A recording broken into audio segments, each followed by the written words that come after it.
My name is Carla Makalima, and I have served in the country of South Africa as a Global Mission Intern for the last 3 years. And Global Ministries is a partnership with the Disciples Church and the United Church of Christ. I'm born and raised in rural mid-Missouri from a little town called Slater. The Slater Christian Church is my home church and where I originally come from in the Mid-America region of the Disciples. I graduated high school from Slater and then went on to Kirksville to Truman State University, where I got my degree in health sciences with an emphasis in community and public health. And then from there, I had actually applied with Global Ministries in 2005 and served as a short-term volunteer, and that's how I got involved with Bridgman Center. And then as soon as I came back in 2005, I applied again to go back as an intern. In South Africa, I served with the partner church called the UCCSA, or the United Congregational Church of Southern Africa. They're located in 5 countries in Southern Africa, being Botswana, Mozambique, Namibia, South Africa, and Zimbabwe. The church is located in the 5 areas, and I worked in the South African Synod there. The area that I worked was out in Soweto. It's out in the townships. There, the work that I did there was at a youth center at Bridgman, and it is an outreach program of the UCCSA.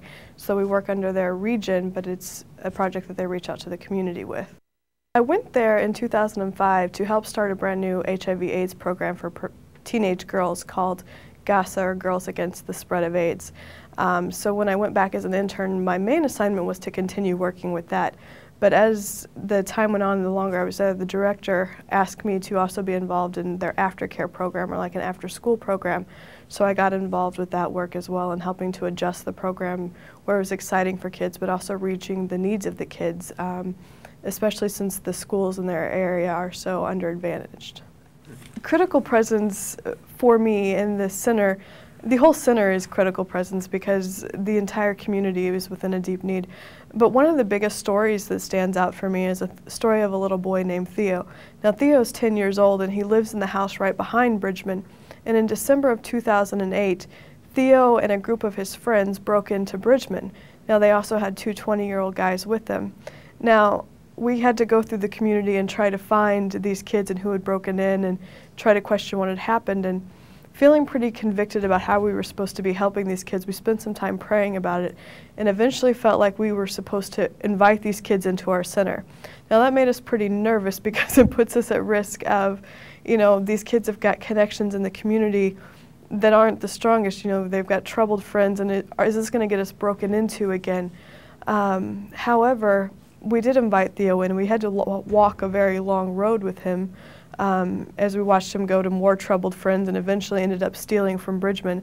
But as the year went on last year, we got to see him grow, we got to see him change and even want to earn his own money. And so Bridgman gave him a $2 loan where he was able to go out and buy sweets and sell them in his school. And the first day he came back with $4. So able to repay his loan and go buy more sweets for the next day.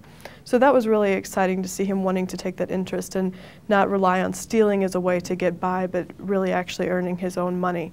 So kids like him, it makes me excited that this would be a kid who's normally written off in the community. He's a bad kid, he's naughty.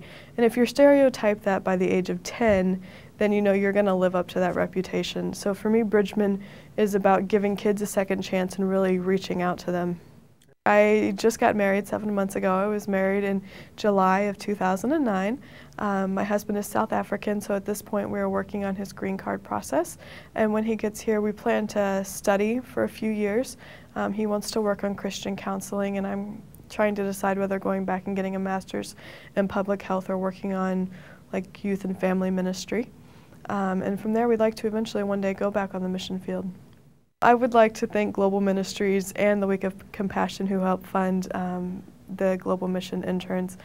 This has been an amazing experience for me, and one that I honestly can't imagine being without. My 3 years in South Africa, I feel like I've learned more than I was probably ever able to share there.